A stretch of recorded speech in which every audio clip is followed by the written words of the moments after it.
తాకట్లో ఉన్న మీ బంగారాన్ని విడిపించి ఆ రోజు ఆన్లైన్ రేటుకి కొంటాం. Sharma gold company.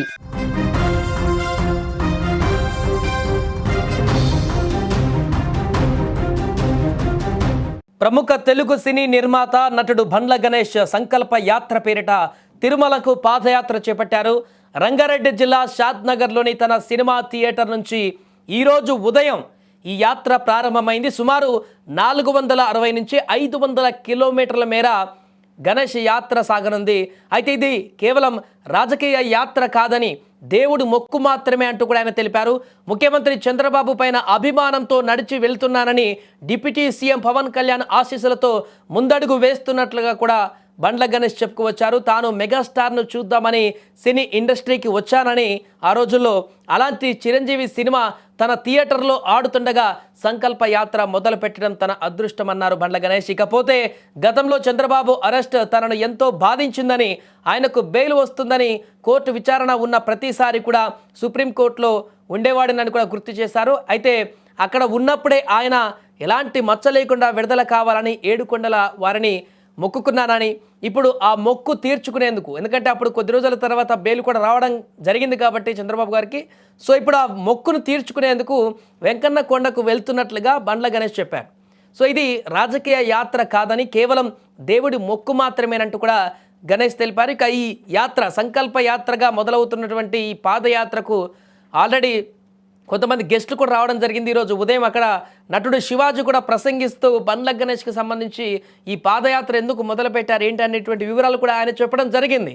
చాలామంది నోటికి మాటకు చెప్తుంటారు, ఏదో ఒకటి మాటనే కదా అంటూ చెప్తుంటారు బయట ఇట్లాంటి జరిగినప్పుడు. కానీ ఆ మాటను నిజం చేస్తూ, ఆ మాటను మాటలాగే ఉంచకుండా, జరిగి చాలా కాలం అవుతున్నా కూడా మొక్కు చెల్లించుకోవాలి. కాబట్టి చంద్రబాబు గారికి బెయిల్ వస్తే నేను పాదయాత్ర చేస్తానని, నడకదారిన వెళ్తానని తిరుమల వెంకన్నకి మొక్కుకున్నాను కాబట్టి ఖచ్చితంగా ఇప్పుడు నేను ఆ మొక్కు చెల్లించుకోవాలనేటువంటి దృఢ సంకల్పం బండ్ల గణేష్కి రావడం అనేది చాలా అభినందనీయం అంటూ కూడా నటుడు శివాజీ కూడా చెప్పడం జరిగింది. ఏదేమైనా కూడా బండ్ల గణేష్ ఇప్పుడు పాదయాత్ర చేయడం అనేది ఇప్పుడు చర్చనీయాంశంగా మారింది. ఎందుకంటే బండ్ల గణేష్ సినిమా నిర్మాతగా కాకుండా, నటుడుగా కాకుండా, అంతకుముందు 2019 ఆ టైంలో రాజకీయాల్లోకి ఎంట్రీ ఇవ్వడం జరిగింది. ఆ తర్వాత అనేక కారణాల చేత కొద్దికాలం రాజకీయాల్లో ఉన్నారు. తర్వాత మళ్ళీ నేను రాజకీయాలకు దూరం అని చెప్పారు. ఆ తర్వాత అప్పుడప్పుడు బయటకు వచ్చి స్టేట్మెంట్లు ఇస్తూ ఉండేవారు. తర్వాత సినిమాలోకి నిమగ్నం అయిపోయినటువంటి పరిస్థితులు మనం చూసాం. కానీ ఇప్పుడు బయటికి రావడము, పాదయాత్ర చేస్తున్నాను చంద్రబాబు కోసం అనడం అనేది కొంత ఆసక్తికరమైనటువంటి పరిణామంగా మారింది. అందుకే ముందే చెప్పారు, ఇది ఎలాంటి రాజకీయాలకు సంబంధించినటువంటి పాదయాత్ర కాదు, నేను మొక్కుకున్నాను, నా మొక్కు నేను చెల్లించుకుంటున్నాను అంటూ మాత్రమే చెప్పారు. బట్ సంకల్ప యాత్ర అంటూ కొంత ప్రోగ్రాం కూడా, ఈవెంట్ కూడా పెట్టుకున్నారు కాబట్టి దారి పొడుగుతున్న 40 మందితో ఇప్పుడు యాత్ర మొదలవుతుంది. అక్కడికి చేరుకునే వరకు ఇంకా ఎంతమంది యాడ్ అవుతారో కూడా తెలియదంటూ నటుడు శివాజీ కూడా చెప్పడంతో ఈ పాదయాత్ర తిరుమలకు చేరుకునే వరకు ఎంతమందితో అక్కడికి వెళ్తుందనేది ఇప్పుడు ఆసక్తికరంగా మారింది. ఏదేమైనా కూడా బండ్ల గణేష్ తీసుకున్నటువంటి ఈ నిర్ణయం అయితే ఇప్పుడు ఒక్కసారిగా హాట్ టాపిక్గా మారింది. తన మొక్కు చెల్లించుకోవడానికి ఈ ప్రయాణాన్ని ఇప్పుడే మొదలు పెడుతూ ఆయన కొనసాగుతున్నటువంటి ఆ పాదయాత్రను మనం చూస్తున్నాము. తిరుమల కొండ వరకు, అక్కడి వరకు అలాగే నడుచుకుంటూ వెళ్ళి ఆ వెంకన్న దర్శనం చేసుకొని ఆశీస్సులు పొందనున్నారు బండ్ల గణేష్. ఏమైనా కూడా ఈ యొక్క పాదయాత్రకు సంబంధించినటువంటి వార్త అయితే ఈరోజు హాట్ టాపిక్గా మారింది. స్వామి మొక్కు చెల్లించుకుంటున్న సంకల్ప యాత్ర ఇది పాదయాత్ర.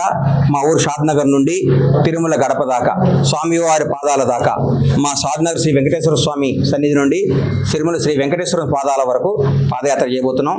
ఈరోజు మొదలు పెడుతున్నాం. 9 గంటల 1 నిమిషానికి ఇక్కడ ప్రారంభమవుతుంది. దాదాపు 20 రోజుల పాటు నడుచుకుంటూ వెళ్ళి స్వామివారి మొక్కు చెల్లించుకోవడం జరుగుతుంది. ఇది స్వామివారి మొక్కు చెల్లింపు యాత్ర. ఇది దయచేసి ఇది రాజకీయ యాత్ర కాదు, ఇది రాజకీయాలకు సంబంధం లేదు. ఏడుకొండల వాడికి మొక్కోవటం జరిగింది, ఆ మొక్కు తీర్చుకుంటున్నాను.